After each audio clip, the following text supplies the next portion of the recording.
So now I will be discussing in the today's session, that is about the Mauryan administration. Now my dear friends, if I talk about the Mauryan administration, you will find that the Mauryan administration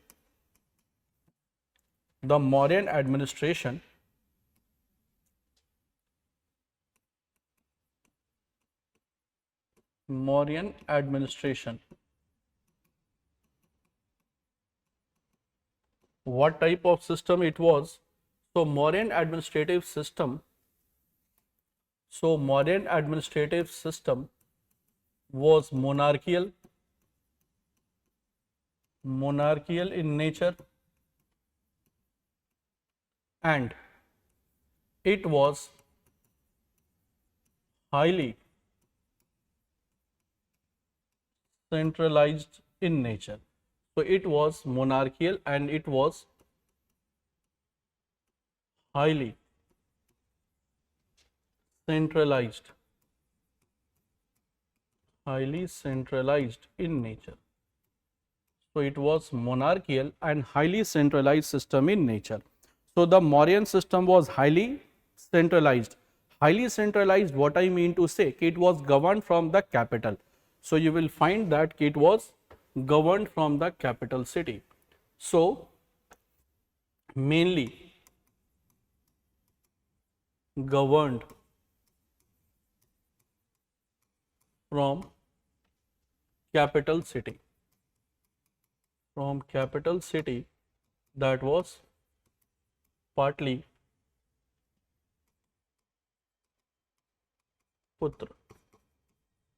So it was mainly governed from the capital city, that was Patliputra. So from where the whole Mauryan empire was being governed.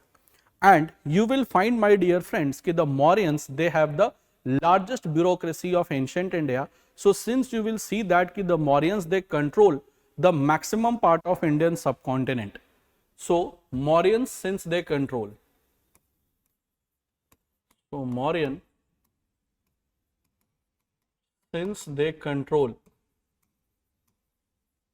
maximum areas of Indian subcontinent,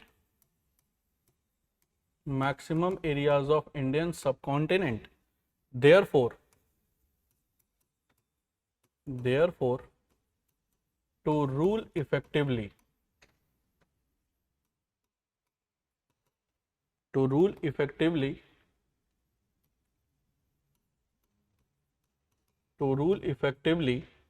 they maintained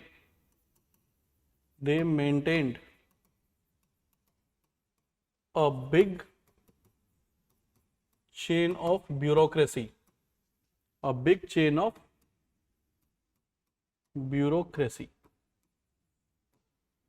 So you will find, my dear friends, that the Mauryans, when they were ruling during the time period of, in fact, Chandragupta Maurya, the whole North India was united.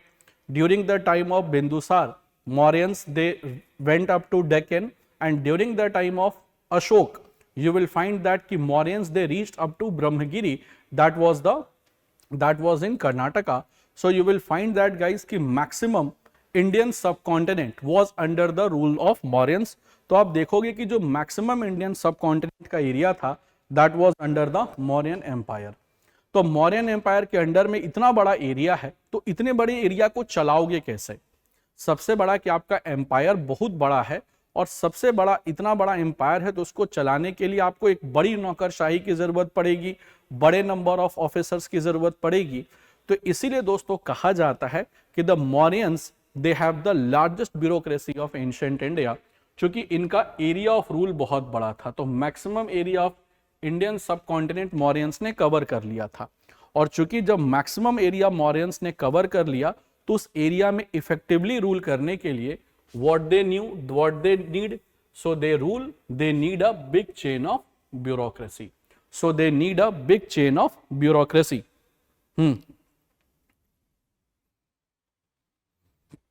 There was a big chain of bureaucracy. देखो ruling capital, running capital का concept था, but it you will find that कि this was the Patliputra used to be the main center and you will find that कि there were 5 other places from where it was being governed. तो वो भी मैं आपको बताऊंगा, लेकिन जो मेनली जहां पर किंग की सिटिंग होती थी, मेनली जहां श्री भाटी किंग की सिटिंग होती थी, that was in the main capital. Ruling capital थे but that was the provincial capital. तो जो रूलिंग कैपिटल थे जो आप बता रही हो वो प्रोविंशियल कैपिटल थे, वो मैं अभी आपको थोड़ी देर में बताऊंगा अभी. तो यहां पर आपको ध्यान रखना है कि एक तो मेन कैपिटल हुआ करता था where the king used to sit, and also the administration was being carried from the different provincial capital also, and that was also being termed as the running capital. तो running capital का concept ऐसा नहीं है कि कुछ नया था. जब एम्पायर बिग होता है तो एक जगह से आप डायरेक्टली मैनेज करना मुश्किल होता है. So there you get the concept of running capital. तो ऐसे ऐसे 5 places including the main capital Mauryans में थे. तो they were like the provincial capitals, वहां से भी एडमिनिस्ट्रेशन को गवर्न किया जाता था. और एक आप कभी बुक पढ़ोगे, specially I have read a book on Ashok. At that book there was a question, there was a concept of गूढ़ पुरुष. उस बुक में आप पढ़ोगे कि भाई अशोक, फिर भी है कि उस समय तो इतने मीडियम ऑफ कम्युनिकेशंस थे नहीं कि आप कहीं से भी डायरेक्ट कांटेक्ट कर लो. तो अशोक के टाइम में इतना बड़ा एम्पायर और एक जगह भी रिवोल्ट नहीं होता था, एक भी फॉरेन अटैक नहीं होता था. तो ये इतना सारा सोफिस्टिकेटेड इंफॉर्मेशन अशोक तक पहुंचता कैसे था? तो अशोक ने एक जगह मेंशन किया है अबाउट गूढ़ पुरुष, हिडन पीपल. लेकिन ये गूढ़ पुरुष कौन थे और क्या इनका रोल था किसी को नहीं पता. और ये गूढ़ पुरुष कौन थे इसके बारे में भी कभी अशोक ने नहीं बताया. तो बेसिकली आप कह सकते हो कि अशोक के वो सिक्योरिटी ऑफिसर्स होंगे जो अशोक को हर बात की खबर देते रहते होंगे कि भाई कहाँ क्या हो रहा है. तो अशोक उस लेवल पर भी जाके काम करता था कि प्रोविंशियल रनिंग कैपिटल रखता ही था, साथ ही साथ उसने मेजर एरियाज में अपने लोग अपॉइंट कर रखे थे और उसके बारे में कोई नहीं जानता. और अशोक ने कभी इसके बारे में किसी इंस्क्रिप्शन, किसी भी बुक में कुछ नहीं बताया कि who were those people from where he used to get the information. And they were only one line is written about them कि in the reign of Ashoka there was a concept of गूढ़ purush. Gudh purush means hidden people who used to give them all the information that was necessary to run the kingdom. Bureaucracy का मतलब होता है कृति नौकरशाही. Bureaucracy का मतलब होता है, हिंदी में इसको नौकरशाही कहते हैं. तो बेसिकली जो नौकरशाही थी मौर्यंस की, वो सबसे बड़ी नौकरशाही थी एंशिएंट इंडिया की. So Mauryans maintain the, Mauryans have largest bureaucracy,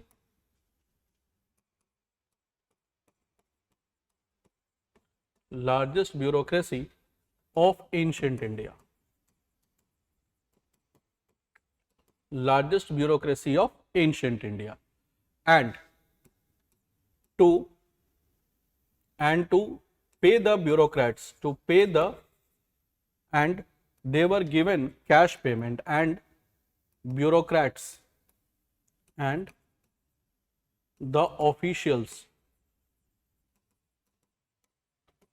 they were paid their salaries, they were paid their salaries in cash. और जो मौर्यंस थे वो सैलरी पे करते थे कैश में. अब मौर्यंस दे used to pay the salary in their cash. तो सबसे बड़ी प्रॉब्लम फ्रेंड्स ये होता था कि भाई इतना पैसा कहां से लाओगे. अब इतनी बड़ी ब्यूरोक्रेसी है और इतनी बड़ी ब्यूरोक्रेसी को आपको सपोर्ट करना है, तो पैसा कहां से लाओगे. सो पैसा कहां से लाओगे? यू विल फाइंड दैट कि during the Mauryan time period tax was imposed on almost economic activities. To pay the salaries tax was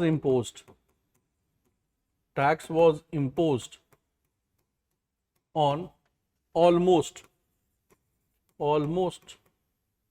economic activities. Almost on all economic activities. अब भाई इतना ज्यादा पैसा चाहिए साम्राज्य को चलाने के लिए, ब्यूरोक्रेसी को चलाने के लिए, तो ये पैसा आएगा कहां से?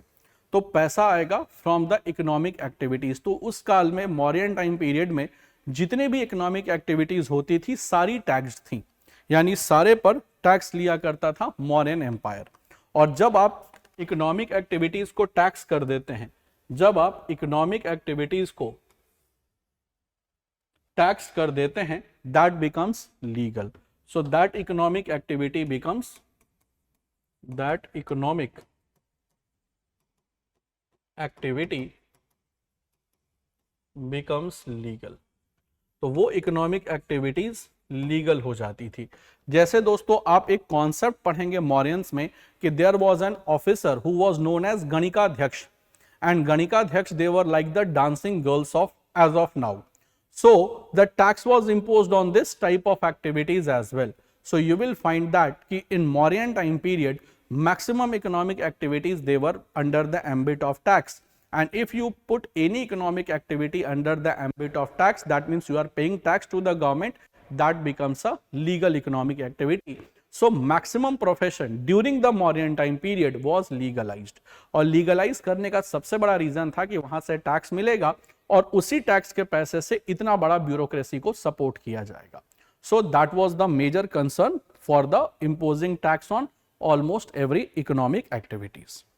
Now guys, you will find that ki although Mauryan Empire was centralized in nature, that means it used to be governed from the Patliputra, but there were five major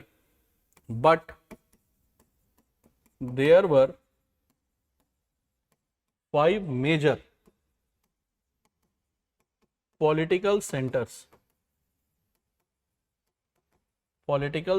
of Mauryans.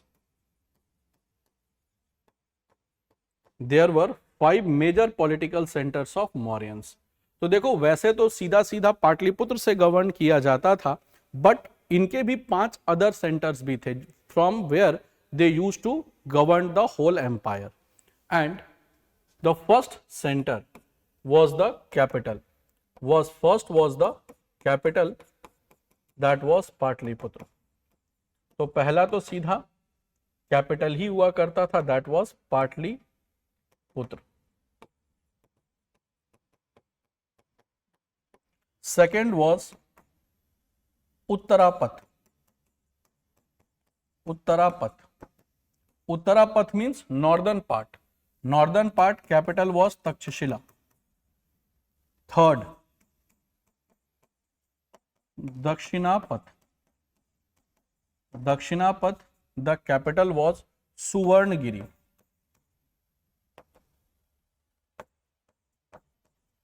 Suvarnagiri, that is in Karnataka. It means mountain of gold. Because in Karnataka you will find the gold mines. Still you will find the gold mines like Kolar, Hatti. These are the gold mines which is found in Karnataka region. So it was with the Karnataka as well. तो Karnataka region में दक्षिणापथ था. Fourth was Avanti Rajya.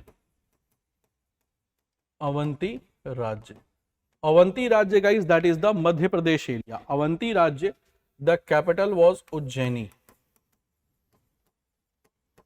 And the fifth is Kalinga. The capital was Tosali.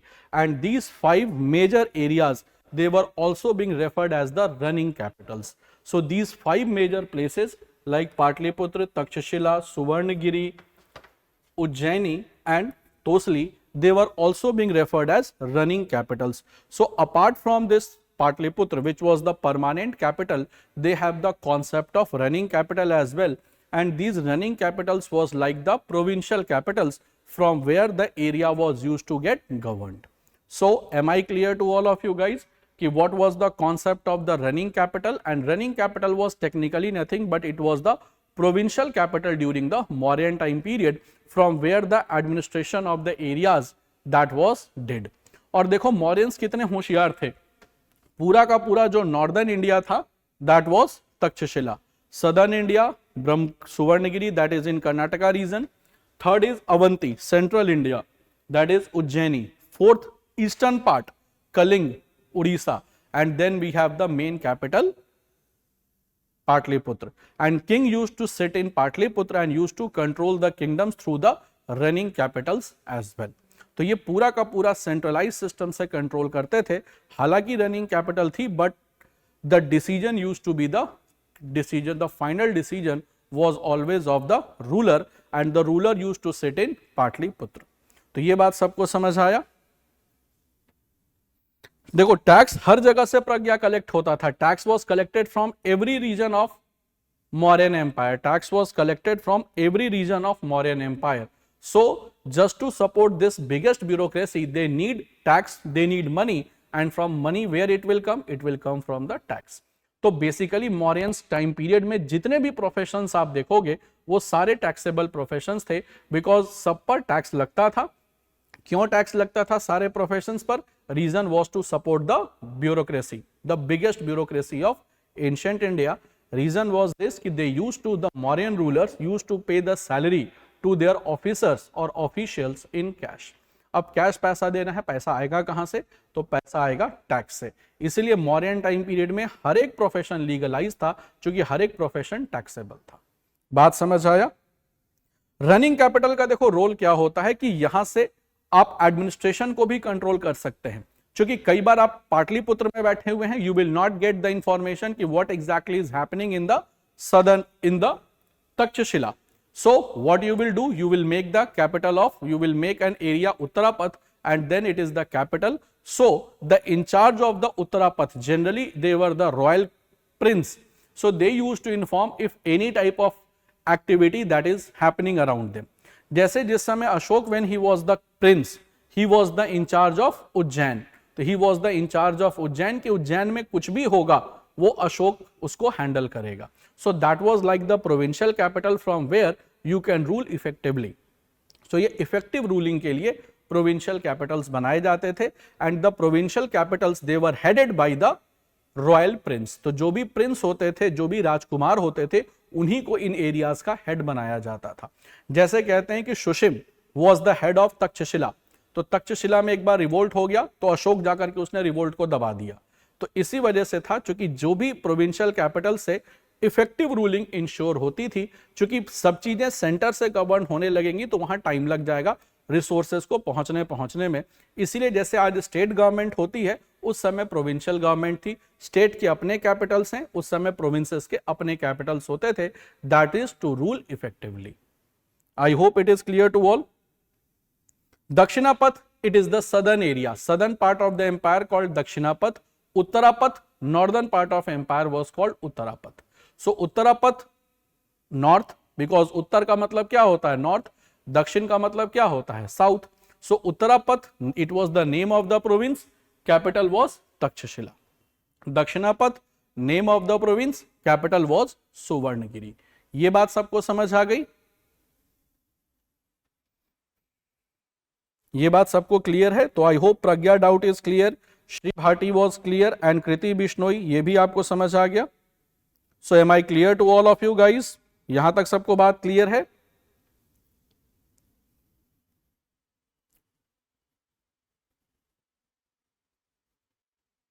So Uttarapath northern part of empire, Dakshinapath path southern part of empire. I hope यहां तक सबको बात clear है? यहां तक क्लियर है दोस्तों?